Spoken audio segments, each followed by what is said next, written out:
السلام عليكم ورحمة الله وبركاته. وعليكم السلام ورحمة الله وبركاته. بسم الله الرحمن الرحيم. الحمد لله رب العالمين، والصلاة والسلام على أشرف الأنبياء والمرسلين وعلى آله وأصحابه المجاهدين الطاهرين. Amma ba'du. Saudara-saudara kaum muslimin rahimakumullah. Pada pertemuan kali ini kita akan membicarakan sebuah hadis di mana baginda Nabi besar Muhammad sallallahu alaihi wasallam bersabda, "Qawamud dunya bi arba'ati asya." Dunia akan menjadi kuat, dunia akan menjadi tegak dan jaya kalau ditunjang oleh 4 perkara.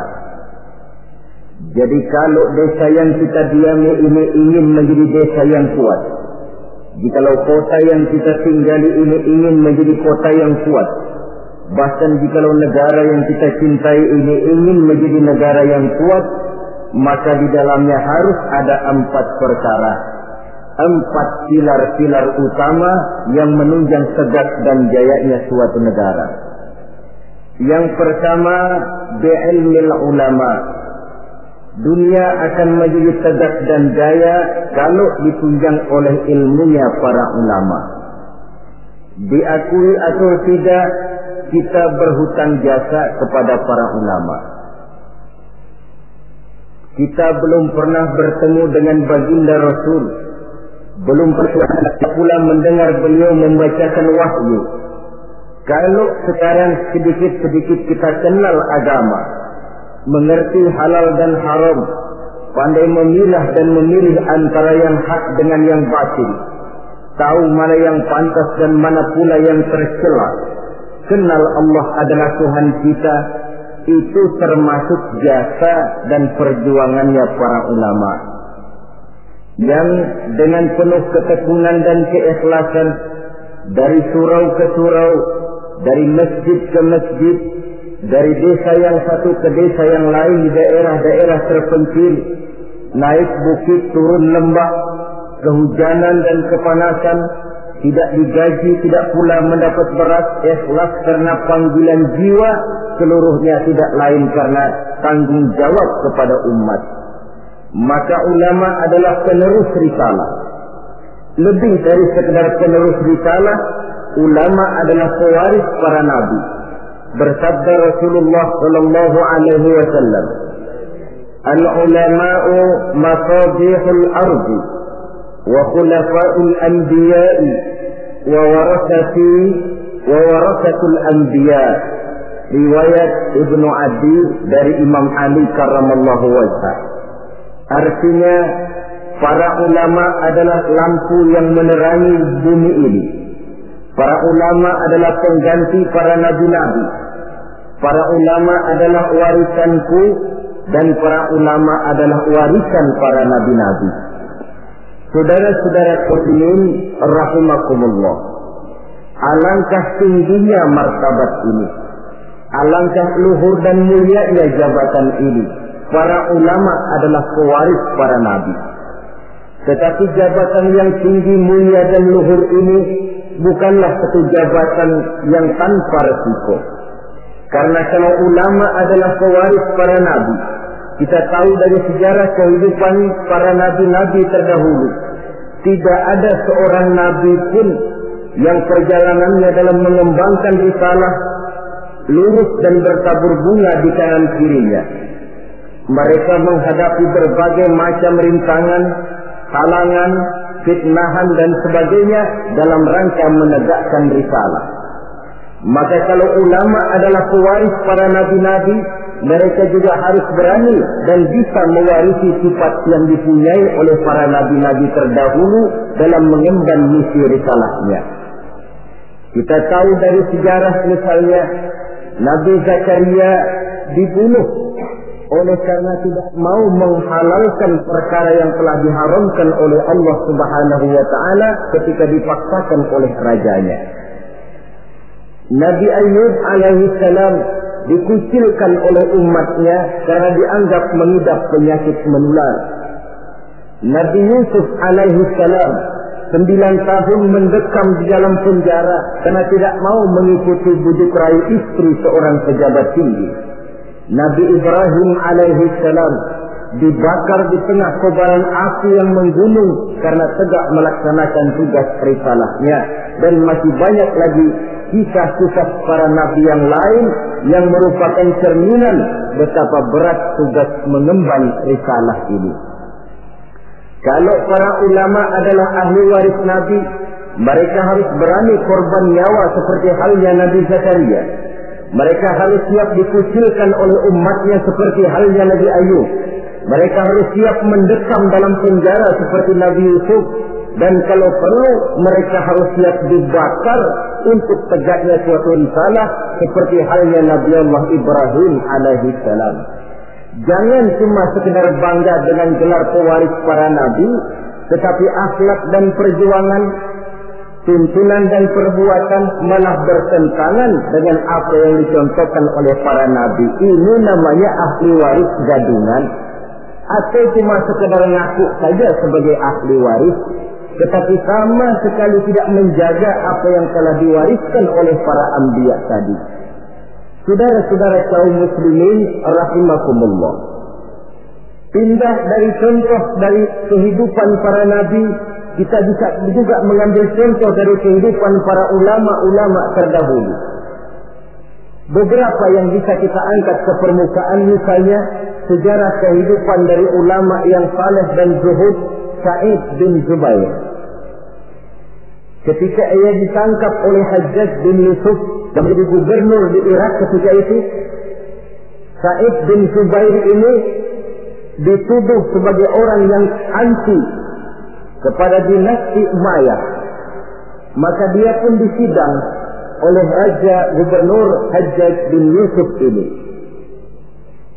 Sa'id bin Zubair sebagai ulama yang teguh pendirian ditanya oleh Hajjaj bin Yusuf, namamu siapa? Sa'id bin Zubair. Tidak, kata Hajjaj, namamu bukan Sa'id bin Zubair, tapi namamu Sa'id bin Qusair. Dibaliknya nama itu, Sa'id bin Zubair artinya si bahagia, anak si teguh. Kalau Sa'id bin Qusair artinya si sempit bin si pecah. Kata Hajjaj bin Yusuf, celaka benar orang tuamu yang telah memberikan nama seperti itu kepadamu. Yang menentukan celaka dan bahagia seseorang itu cuma Allah, kata Sa'id bin Zubair. Diam kamu, kata Hajjaj bin Yusuf. Nanti saya lemparkan kamu ke neraka. Kalau memang kamu yang punya neraka, sudah sejak lama engkau saya jadikan Tuhan, kata Sa'id bin Zubair. Menurut pendapatmu, Imam Ali di surga atau neraka? Kata Hajjaj bin Yusuf, cuma Allah yang menentukan seseorang di surga atau neraka, jawab Sa'id bin Zubair. Menurut pendapatmu, khalifah yang 4 itu mana yang paling baik? Semuanya baik. Saya menghormati orang-orang saleh yang benar-benar bertakwa kepada Allah Subhanahu wa ta'ala.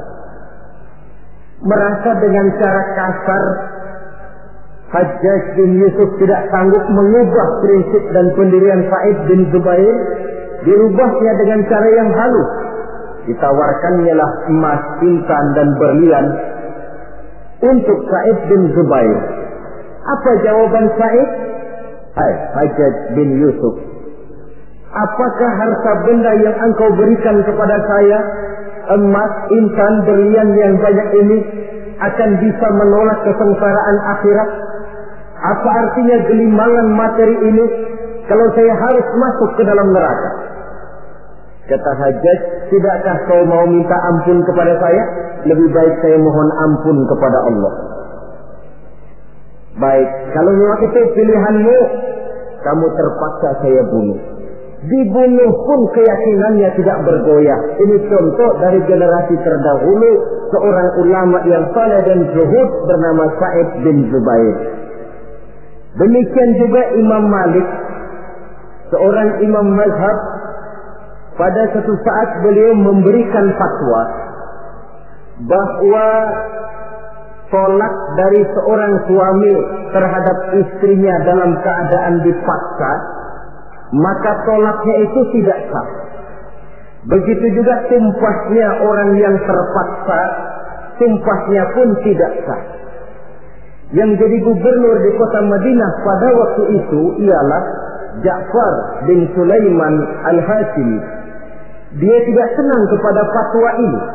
Dimintanya Imam Malik untuk mencabut kembali fatwanya. Namun dengan tenang Imam Malik menjawab, saya tidak akan pernah mencabut fatwa yang saya yakin berdasarkan kepada Quran dan Sunnah ini. Apapun resiko yang saya hadapi, saya siap.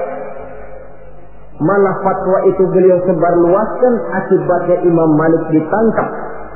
Kemudian dihukum berat, dicambuk 70 kali. Sampai pun dikala hendak ajal, bekas cambukan itu masih nampak di punggung beliau yang mulia ini. Saudara-saudara, ketika hal ini diadukan oleh khalifah kepada khalifah, yaitu Abu Mansur, maka Imam Malik dipanggil oleh beliau. Apakah kau ingin membalas perlakuan gubernur Madinah yang sewenang-wenang kepadamu? Jawab Imam Malik, saya tidak akan membalas. Begitu akhlak dari ulama yang teguh pendirian.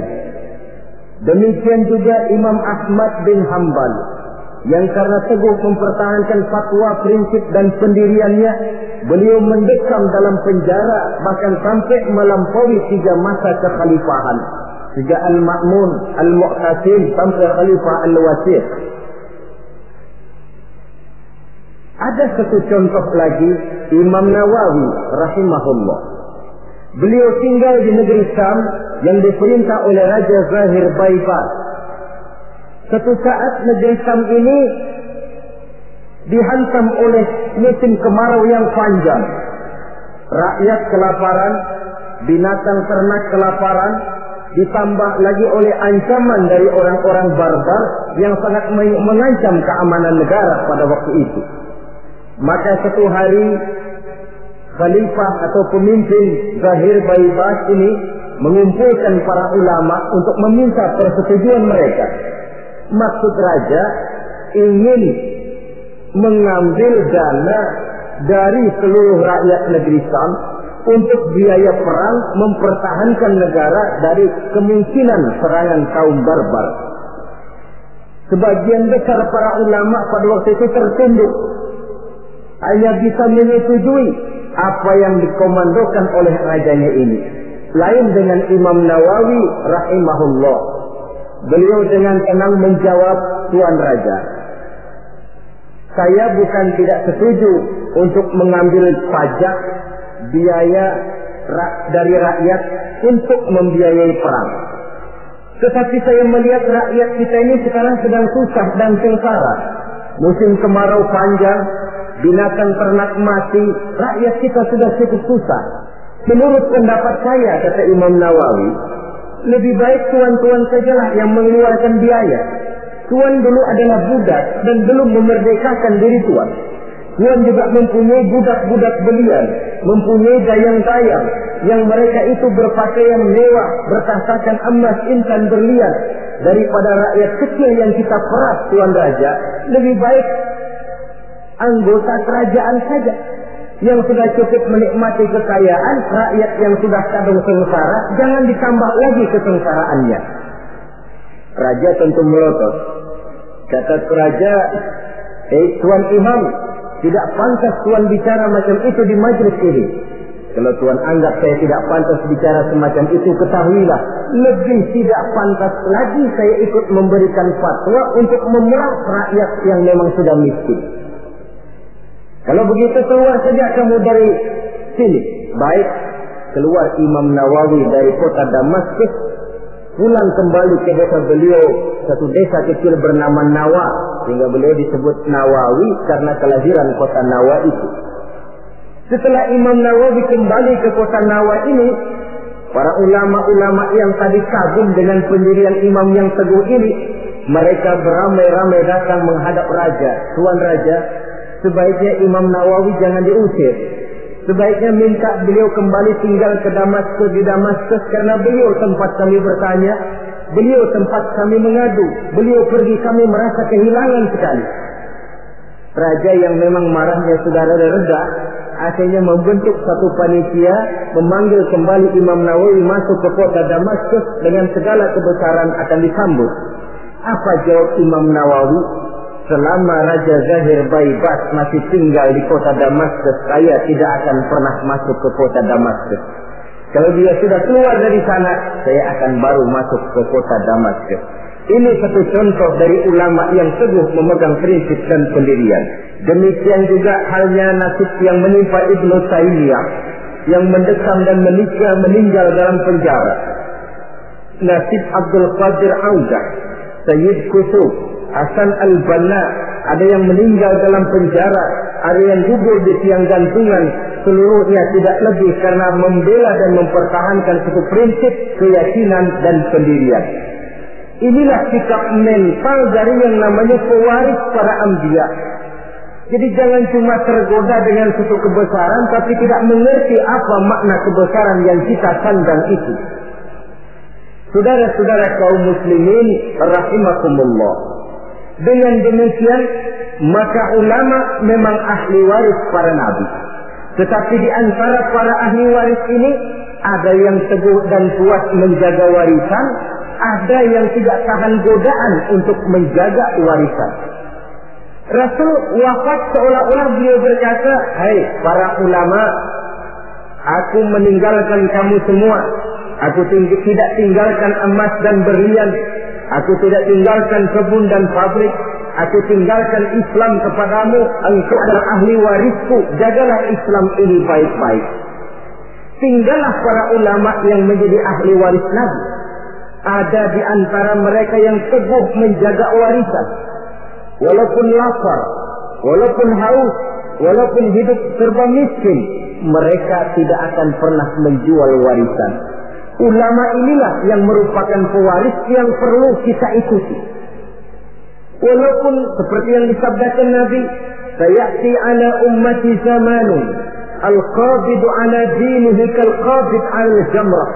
Akan datang suatu zaman di tengah umatku, di mana pada zaman itu orang yang kuat dan teguh memegang agama seperti memegang bara di tangan. Dipegang, tangan terbakar, dilepas bara terbuang. Ulama yang teguh menjaga warisan Nabi tidak goyah prinsip, keyakinan dan pendiriannya bagaimanapun panasnya dia memegang agama. Sebaliknya di pihak lain ada juga para ulama yang setelah diwariskan Islam oleh Nabi ini, mereka tidak tahan penderitaan, mereka tidak tahan lapar, mereka tidak tahan haus. Daripada tidak punya apa-apa, kan lebih baik punya apa-apa. Daripada kelaparan, kan lebih baik kenyang. Ini ada warisan Nabi bernama Islam, jual saja warisan ini. Maka dijualnya warisan tadi. Turunlah dia dari pewaris Nabi menjadi bekas pewaris dari para nabi-nabi. Saudara-saudara kaum muslimin, ini termasuk dalam hadis yang diriwayatkan oleh Imam Hakim dari Anas, bersabda Rasulullah sallallahu alaihi wasallam, "Wailun li ummati min ulama'i su'i yattakhiduna hadzal ilma tijaratan yadha min umara'i zamanihim rabhan li anfusihim la arbahallahu tijaratahum." Celakalah umatku akibat tingkah laku ulama-ulama yang jahat. Kenapa? Karena ulama merupakan panutan. Kalau seorang yang biasa berbuat salah, salahnya barangkali hanya menjerumuskan dirinya sendiri, paling-paling keluarganya. Tapi kalau seorang ulama salah, sedangkan di masyarakat dia menjadi panutan dan contoh, kesalahannya akan menjerumuskan puluhan, ratusan, ribuan, bahkan mungkin jutaan umat yang mendengar fatwa dan nasihat-nasihatnya. Jika kalau Nabi mengatakan, "Wailun li ummati min ulama'i su", celaka umatku akibat tingkah laku ulama yang jahat perangainya ini. Bagaimana tingkah laku mereka? Kata Nabi, yattakhizuna hadzal ilma tijaratan yabi'unaha min umara'i zamanihim. Mereka mengambil ilmu agama ini sebagai barang dagangan yang mereka jual kepada penguasa zaman mereka. Agama dijadikan semacam ajang bisnis. Hukum halal haram bisa diatur menurut selera penguasa. Yang penting si ulama mendapat keuntungan. Celakalah agama dan celakalah umat. Kalau ulama sudah menjadikan ilmu agama ini sebagai barang dagangan yang diperjualbelikan kepada penguasa di zaman mereka hidup. Dengan harapan apa? Rabahan li anfusihim, mengharap keuntungan bagi diri mereka sendiri. La arbahallahu tijaratahum. Nabi menjanjikan Allah sama sekali tidak akan menguntungkan perniagaan mereka itu. Saudara-saudara kaum muslimin rahimakumullah. Kadang-kadang waktu belum dapat apa-apa suaranya nyaring. Ustaz, ini hukumnya apa? Waktu belum dapat apa-apa, tapi sedikit dapat duit mulai ditelok suaranya. Yang tadinya bilang nyata-nyata haram, sekarang halal.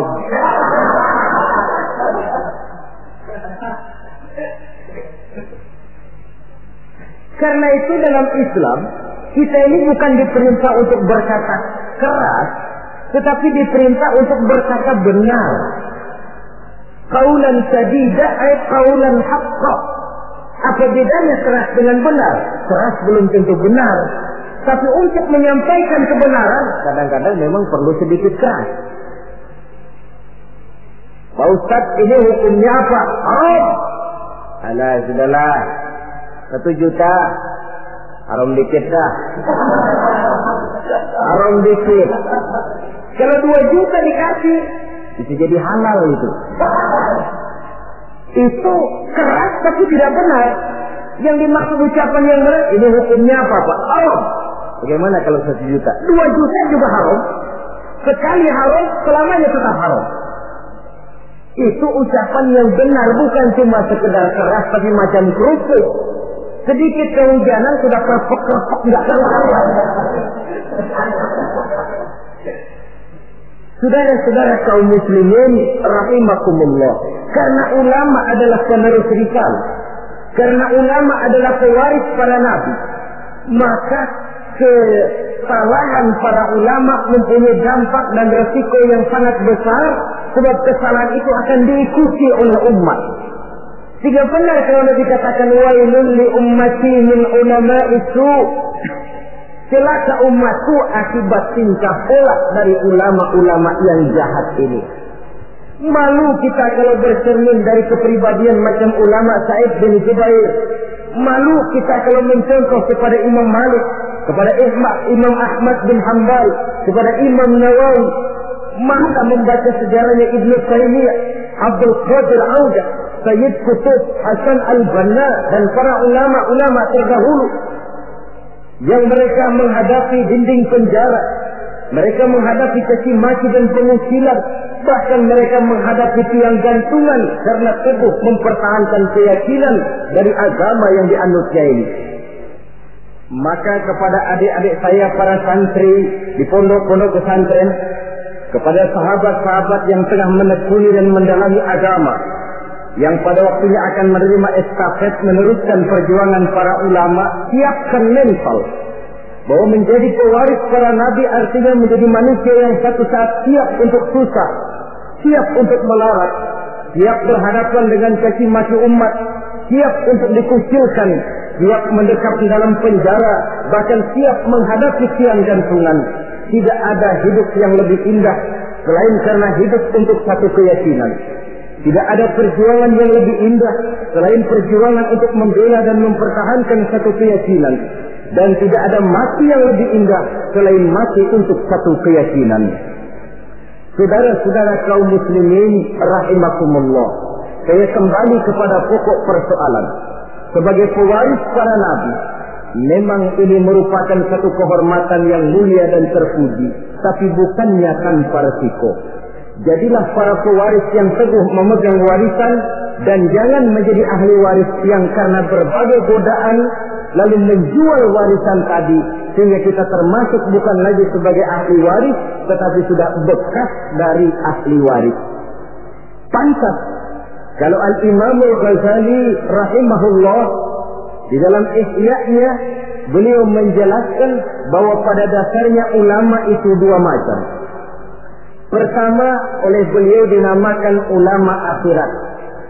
Yang ciri-cirinya, pertama, mereka itu mengajak manusia ila tauhid, mengajak manusia dari kemusyrikan kepada tauhid, dari ketergantungan kepada benda menjadi orang yang hanya bergantung kepada Allah. Yang kedua, mereka mengajak manusia minar rughdi ila zuhdi, dari tamak dan rakus kepada dunia menjadi sikap zuhud. Yang ketiga, mereka mengajak manusia minar riya ila ikhlas, dari penyakit riya kepada sifat terpuji yang bernama ikhlas. Yang keempat, mereka mengajak manusia minal adawah ila nasihat, dari sikap permusuhan kepada sikap saling nasihat menasihati. Adapun yang kedua yang oleh beliau dinamakan ulama dunia dan dalam bahasa populernya dinamakan ulama usu atau ulama-ulama yang jahat, termasuk cirinya di antara mereka ulama yang suka memberikan fatwa yang sesat, atau kalau tidak sesat tapi membuat bingung umat. Hukum yang sudah jelas dibikin remeng-remeng, samar-samar sehingga umat lalu menjadi kebingungan. Atau ulama yang suka menyebarkan fitnah, jual muka jilat sana jilat sini untuk mendapatkan kedudukan. Kemudian juga termasuk penjilat dan bermoral rendah, selalu kasak kusuk mengejar kedudukan. Kalau perlu menggunting dalam lipatan, menjegal kawan seiring tidak jadi soal asal dia bisa naik ke atas. Karena itu, sungguh pun kita diperintahkan untuk mengikuti ulama. Marilah mengikuti ulama yang benar-benar teguh menjaga dan memelihara warisan dari para nabi ini. Dengan begitu, maka kita sudah berpegang kepada pesan Allah Subhanahu wa taala dalam Al-Qur'an, "Fa in tanaza'tum fi shay'in farudduhu ila Allah wa rasulih." Apabila kamu berbeda pendapat tentang suatu hal, kembalikan kepada Allah dan Rasulnya. Artinya, kembalikan kepada Quran dan Sunnah. Maksudnya, kembalikan kepada orang yang mengerti tentang Quran dan Sunnah, yaitu para ulama. Dalam bentuk yang lebih tegas Allah katakan, "Fas'alu ahla dzikri in kuntum la ta'lamun." Apabila kamu memang tidak mengetahui, maka bertanyalah kepada mereka yang tahu. Termasuk dalam masalah-masalah agama, ulama lah tempat kita bertanya. Saudara-saudara kaum muslimin rahimakumullah, mengambil hukum langsung dari Quran dan Sunnah sepenuhnya tidak dilarang, asal saja orang tahu diri. Tahu diri macam mana? Kalau saudara dari Jakarta akan berangkat ke Surabaya, mobil punya, mesin ngerti, SIM STN komplit, peraturan lalu lintas tahu, jalanan Jakarta Surabaya pun hafal, silahkanlah berangkat sendiri, insya Allah selamat. Tapi kalau saudara mobil saja tidak punya, peraturan lalu lintas pun tidak tahu, jalanan Jakarta ke Surabaya lewat mana saudara sepenuhnya juga tidak tahu, saya yakin lebih aman kalau saudara naik kereta. Ikut masinis yang memang Jakarta Surabaya sudah jalanannya tiap hari. Itu sebabnya seorang ulama besar macam Imam Nawawi rahimahullah, ketika satu hari seorang santrinya datang, kata santrinya ini, kenapa? Tuan ini allamah, bahrul ulum, lautan ilmu, hafaz Quran, hafaz ribuan hadis, mengarang kitab-kitab besar. Kenapa tidak bikin mazhab sendiri saja? Imam Nawawi dengan penuh tawadhu menjawab, maaf, saya lebih aman ikut kepada Imam Syafi'i. yang hafaz Quran, yang hafaz ribuan hadis, yang mengarang kitab-kitab besar, masih merasa dirinya lebih aman mengikuti Imam Syafi'i. Ini akhlak. Saya khawatir kalau saudara tidak tahu jalanan Jakarta Surabaya, lalu berangkat sendiri, kemungkinan sesatnya 80%. Mau berangkat ke Surabaya, tahu-tahu jebulnya bisa di Gunung Kidul. Kalau cuma sekedar saudara yang sesat, barangkali resikonya pribadi. Tapi untuk menyesatkan orang, inilah yang jadi masalah. Kita di awal tadi saya katakan belum pernah bertemu Rasul. Kalau saya ditanya orang, Dara Zainuddin, kau sholat menurut cara apa? Saya jawab cara yang diajarkan oleh guru saya. Gurunya, ya dari gurunya. Gurunya dari gurunya lagi. Terus sambung menyambung sampai kepada Imam Syafi'i. Imam Syafi'i dari mana? Dari gurunya. Imam Malik atau Imam Waqi'. Imam Malik dari gurunya, dari gurunya, dari gurunya sampai kepada tabi'ut tabi'in. Tabi'ut tabi'in tentu dari tabi'in. Tabi'in tentu dari sahabat. Sahabat dari Nabi. Nabi dari Jibril. Jibril dari Allah Subhanahu wa ta'ala. Pengkolnya sih tetap di sana. Cuma sambung menyambung secara mutawatir sampai kepada kita sekarang ini. Ayat Quran elastis. Dibawa kemanapun dia mau, tergantung niat baik dari orang yang mentafsirkannya. Kalau dia ditafsirkan oleh orang yang tidak memenuhi persyaratan untuk menafsirkannya, bukan mustahil terjadi manipulasi ayat untuk kepentingan pribadi. Inilah yang tidak diinginkan dan inilah yang dikhawatirkan. Oleh karenanya, ulama merupakan ahli waris dari para nabi dan kita menjadi ulama yang benar-benar teguh menjaga dan memegang warisan tadi. Tetapi kalau warisannya sudah tidak ada lagi, maka tidak usah mengikuti yang semacam itu.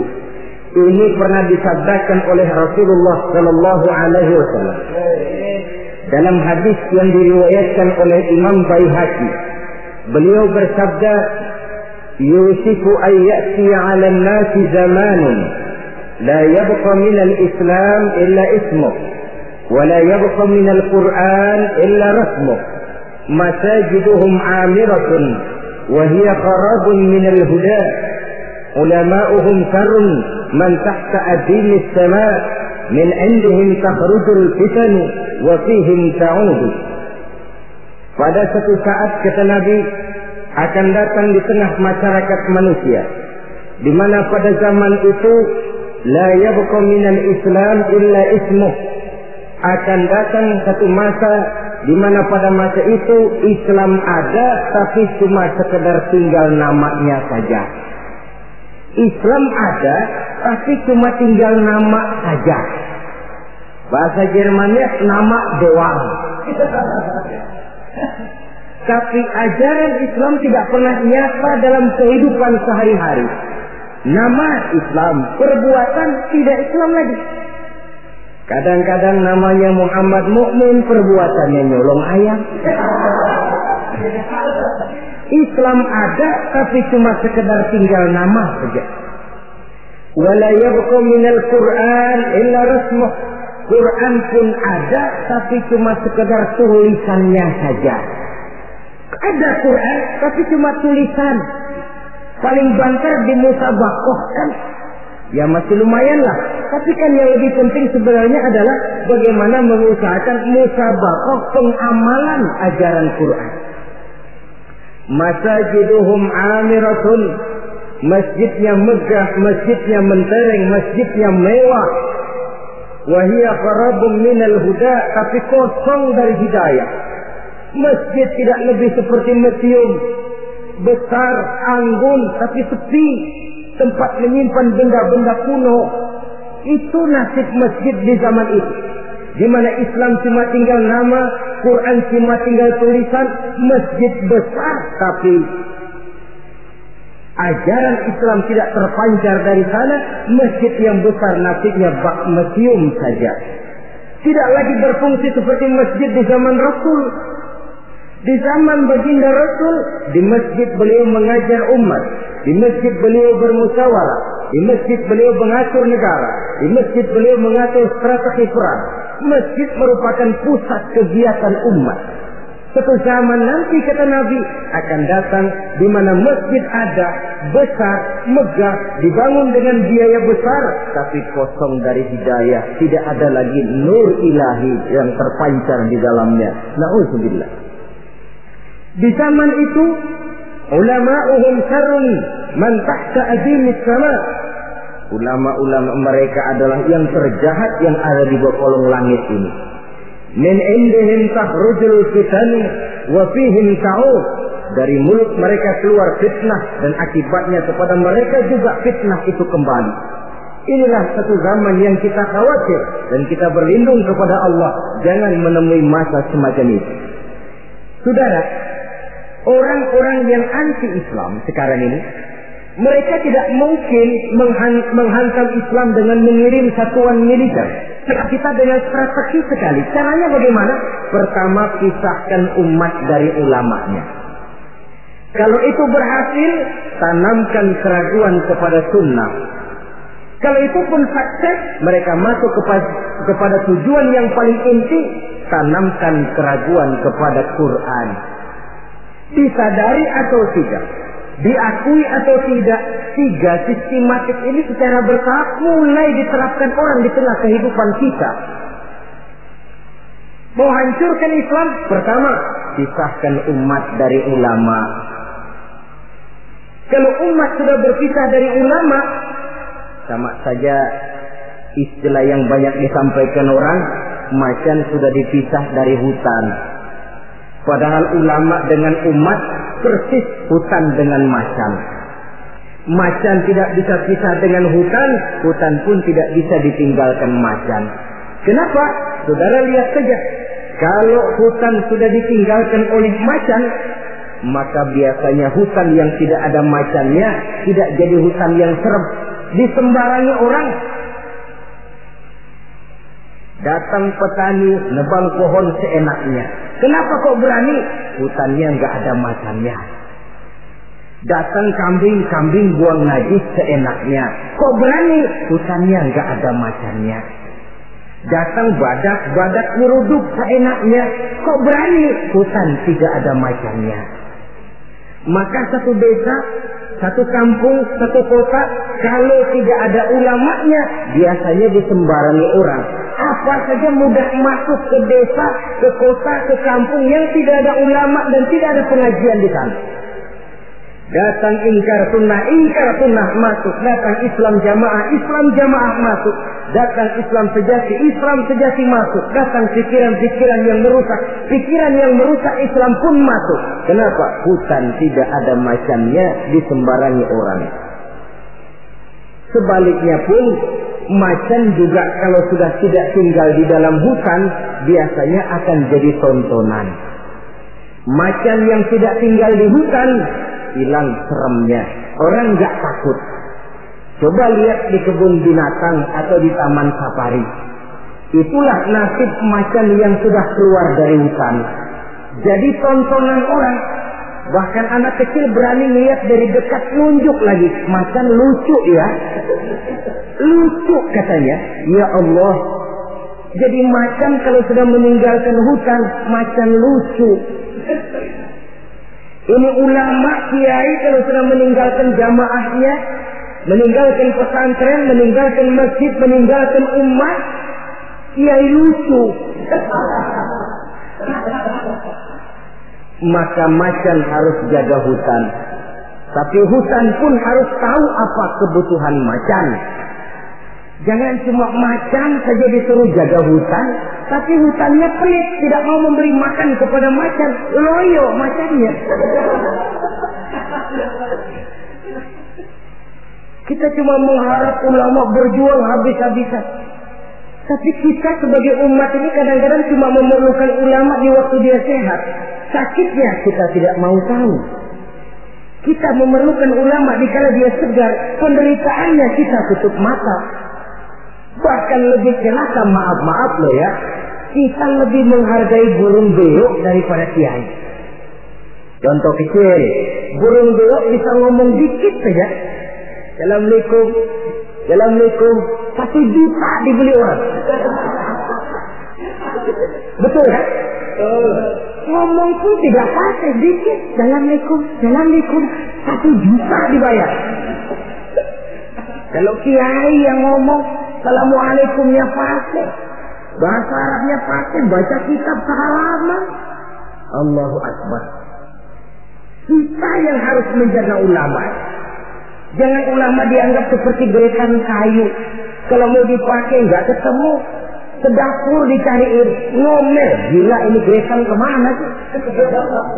Tapi sudah ketemu gerakan, dipakai, nyala rokoknya, gerakan dilempar begitu saja. Harus kayak gerakan gas dong. Habis pakai simpen yang rapi, bensinnya gasnya habis diisiin. Kita yang berkewajiban menjaga ulama. Ulama tidak minta dihargai, kewajiban kita menghargai ulama. Ulama tidak minta dihormati, tugas kita menghormati ulama. Saudara-saudara kaum muslimin rahimakumullah. Jadi tahap pertama, pisahkan umat dari ulama. Kalau ini berhasil, mereka masuk kepada ronde yang kedua, tanamkan keraguan kepada sunnah. Sebenarnya bukan cuma ulama yang manusia, Nabi juga manusia. Sebagai manusia kan beliau bisa saja salah, dan ternyata hadis banyak yang palsu. Yang otentik cuma Quran, selebihnya adalah sejarah. Karena itu Quran saja, sunnah tidak ada.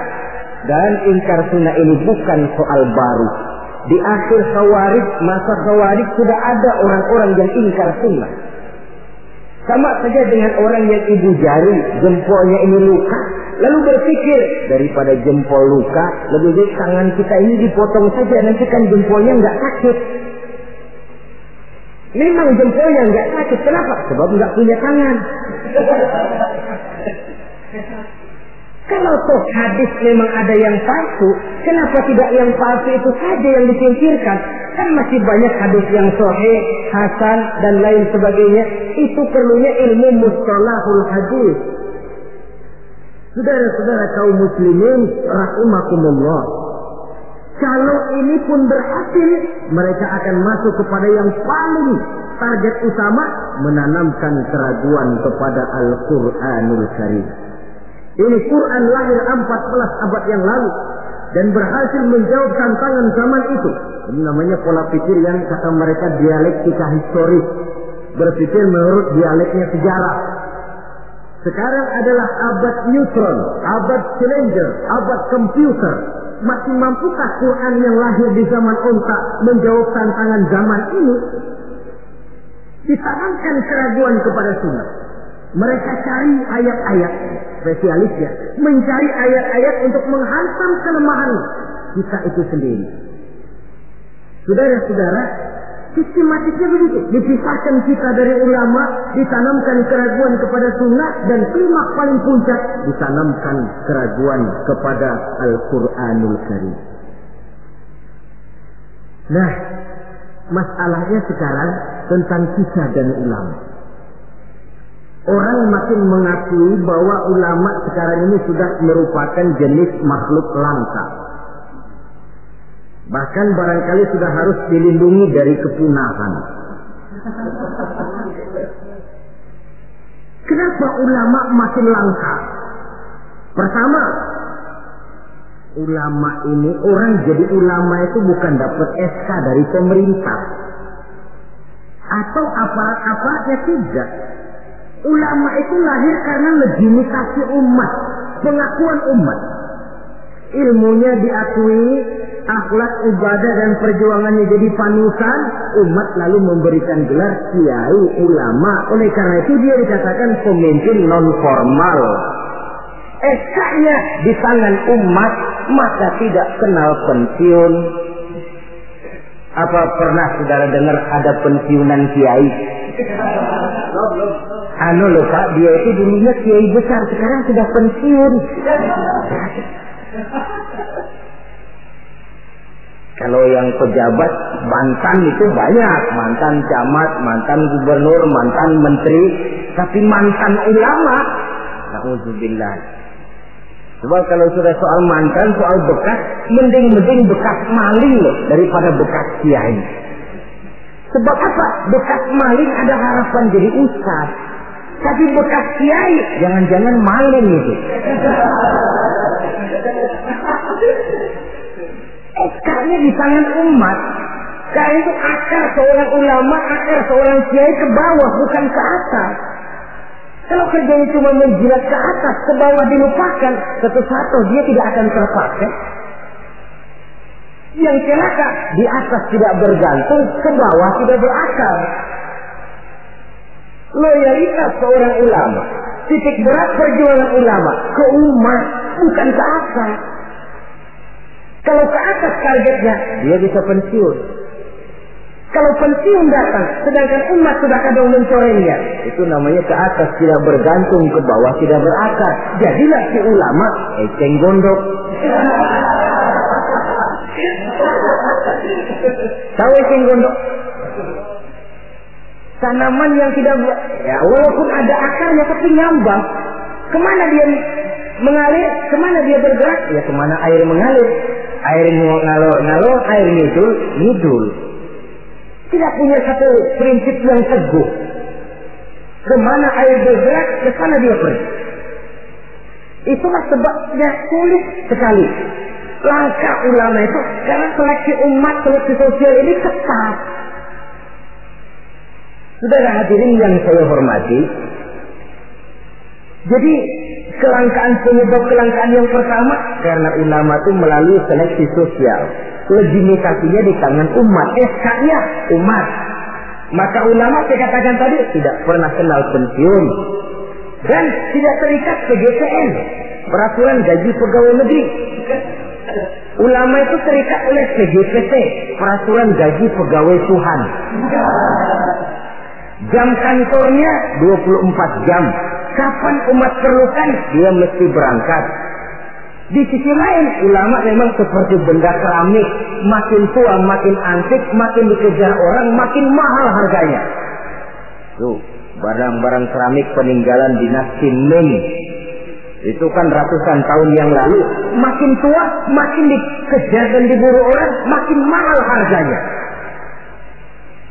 Saudara-saudara kaum muslimin rahimakumullah. Yang kedua memang kurangnya minat orang untuk belajar agama. Pendidikan agama di mata umat Islam anak tiri. Orang tua muslim tidak bangga memasukkan anaknya ke madrasah, ke pondok-pondok pesantren atau ke sekolah-sekolah yang bernafaskan agama. Nasib madrasah, pesantren, anak tiri. Kadang-kadang yang lebih parah, pesantren dianggap penampungan anak nakal. Kalau anaknya udah sangar, tukang berantem, sudah kirim ke pondok saja kali jadi baik. Kirim ke pondok. Kayaknya pondok cuma penampungan anak-anak nakal saja. Ada kesan menganak-tirikan, tidak bangga anak masuk madrasah. Latar belakangnya apa? Latar belakangnya karena pemikiran perut. Sekolah sama dengan ijazah, ijazah sama dengan lapangan kerja. Kalau tidak jadi pegawai negeri, mati. Pola pemikiran perut. Timbul masalah. Kalau anak masuk pesantren, apa nanti bisa masuk kerja di Pertamina? Apa kalau masuk sanawiyah nanti bisa diterima di Departemen Keuangan? Pola pemikiran perut. Kadang-kadang orang tua muslim itu memasukkan anak ke madrasah biasanya alternatif terakhir. Kalau sekolah umum di sana sudah tidak terima, sekolah sana penuh, sekolah sini tutup, baru ke madrasah. Itu pun nggak bangga. Ditanya temannya, anaknya sekolah di mana Pak? Anak saya mah daripada nggak sekolah. Coba lihat, daripada nggak sekolah katanya. Habis dimasukin kemana? Saya masukin ke madrasah.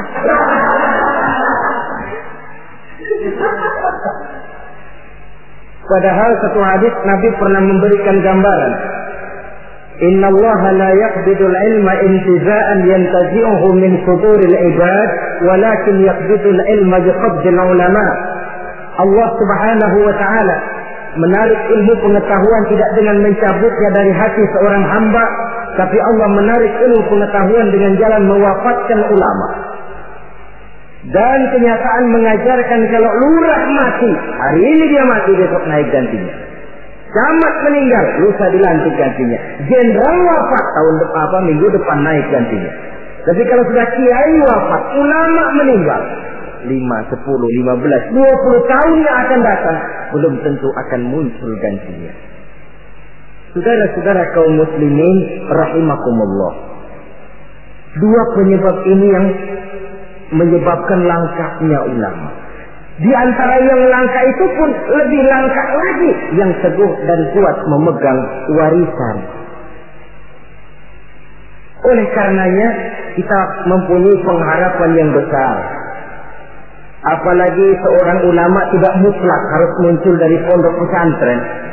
Mungkin saja dari perguruan tinggi umum yang diimbangi dengan mengaji, mendalami kitab-kitab agama dari ulama-ulama terkemuka, sehingga dia bisa memadukan antara kemampuan intelektualnya dengan bimbingan keagamaan, berpadu nur ilahi dengan kemajuan sains, menjadi teknokrat yang berjiwa agama dan berilmu agama. Saudara-saudara kaum muslimin rahimakumullah, sama saja saudara punya gelas satu lotin, 2 hari sekali pecah satu, lama-lama kan habis. Saudara tidak usah bingung kalau pabriknya mesti terus bikin gelas. Sebaliknya, saudara punya gelas satu gudang, 1 hari sekali pecah satu, lama-lama habis kan. Pabriknya sudah kadang berhenti bikin gelas. Begitu gelas saudara habis, pabriknya berhenti bikin gelas. Kira-kira di mana kita minum? Bisa pakai tangan, bisa dibatok, bisa pakai daun lah. Ulama wafat, kita sedih. Tapi tidak usah bingung kalau pabrik yang bikin ulama itu masih jalan terus. Apakah itu majelis taklim, pondok-pondok pesantren, pembinaan keagamaan secara intensif. Karena memang makin ke depan tantangan ini makin tidak ringan. Diperlukan ulama-ulama yang sanggup menjawab tantangan zamannya, karena menyampaikan Islam berarti memberikan jawaban Islam terhadap masalah-masalah kehidupan. Saudara-saudara kaum muslimin rahimakumullah, sebuah riwayat ingin saya sampaikan menutup uraian yang singkat ini. Di zaman Bani Israel hiduplah 7 orang ulama yang masih muda-muda. 7 orang ulama yang masih muda ini mereka teguh dan kuat memegang agamanya, walaupun mereka tinggal di masa pemerintahan yang zalim dan memusuhi mereka. Mereka tidak goyah barang sedikit pun. Kemana ulama yang 7 orang ini pergi dakwah, mereka dicaci maki, dikejar-kejar, difitnah. Nah, ulama yang 7 orang ini diikuti dengan setia oleh seekor anjing. Kemana ulama yang 7 pergi dakwah, anjing ikut. Ulama yang 7 orang dikejar-kejar, anjing diuber-uber. Ulama yang 7 orang dicaci maki, anjing diomelin. Ulama yang 7 orang dilontari dengan batu, anjing pun disambitin dengan batu sampai patah kaki depannya si anjing karena setia mengikuti ulama yang 7 orang itu. Akhirnya 7 orang ulama dan seekor anjing ini mereka uzlah, sembunyi dan nyepi dalam sebuah gua. Mereka tidur di dalam gua itu 309 tahun lamanya, yang dikenal dalam Al-Quran dengan peristiwa Ashabul Kahfi. Ringkas cerita, nanti di akhirat, dikala setiap orang sibuk dengan urusannya masing-masing, sehingga sangat boleh jadi saudara tidak sempat memikirkan saudaranya, istri tidak sempat memikirkan suaminya, bapak tidak sempat memikirkan anaknya. Tiap orang sibuk dengan urusan masing-masing. Dalam suasana sibuk macam itu, tiba-tiba terdengar pengumuman dari bawah aras. Pengumumannya kalau bahasa kita begini. Pengumuman ditujukan kepada penduduk padang mahsyar, sebentar lagi 7 orang ulama akan masuk surga. Hadirin diminta supaya berdiri. Kagum penduduk mahsyar, Masya Allah siapa orangnya. Kita dihisab saja belum, ini sudah diperintahkan masuk surga tanpa dihisab. Diri mereka mau lihat. Rupanya 7 orang ulama itu. Seorang demi seorang, 1, 2, 3, 4, 5, 6, 7. Sudah 7 dikira selesai. Paling belakang anjing. Rucuk. Mau masuk ke surga. Sampai di pintu surga ditutup. Tetap. Mau kemana anjing? Ke surga, Pak. Enggak boleh. Pokoknya saya mau ke surga. Pokoknya enggak boleh. Kalau enggak boleh saya minta diadili, Pak. Apa sebabnya enggak boleh? Diadili? Iya, Pak. Baik. Dibuka pengadilan darurat. Karena memang di surga itu adil. Di dunia ini pengadilan banyak, keadilan susah. Saudara-saudara, diadili si anjing. Hasil pengadilan memutuskan anjing tidak berhak masuk surga. Naik banding. Anjing, kenapa kamu merasa berhak masuk surga? Saya, Pak, waktu di dunia setia mengikuti ulama yang 7 orang itu, Pak. Kemana mereka pergi dakwah saya ikut. Mereka dicaci maki, saya diomelin. Mereka dikejar-kejar. Ini kaki depan saya pakai ngikutin dia tuh, Pak. Masa mereka enak-enakan ke surga, saya ditinggal di sini, saya menuntut keadilan. Akhirnya turun perintah Allah. Ridwan, adkhilhul jannah. Ridwan, masukkan si anjing ke dalam surga. Perintah dari Allah. Jadi di antara binatang yang masuk surga itu nanti, selain ontaknya Nabi Soleh, semutnya Nabi Sulaiman, hudhudnya Sulaiman, termasuk anjingnya Ashabul Kahfi. Logikanya, kalau anjing saja setia ikut ulama bisa sampai ke surga, dia masa iya manusia ikut ulama tidak masuk surga, oke. Asal ikutnya betul-betul ikut, yang diikuti betul-betul ulama. Kalau ikutnya ikut-ikutan, yang diikuti pun ulama-ulamaan, saya takut nanti dapat surga-surgaan. Saudara-saudara kaum muslimin rahimakumullah, itulah sebabnya di tengah keawaman kita ini yang pengetahuan yang serba terbatas, kita perlu mengikuti ulama yang benar-benar pewaris para anbiya. Inilah saja, insya Allah pada pertemuan berikutnya akan kita bicarakan pilar yang kedua. Terima kasih atas perhatian. Mohon maaf atas segala kekurangan. Wassalamualaikum warahmatullahi wabarakatuh. Waalaikumsalam warahmatullahi wabarakatuh.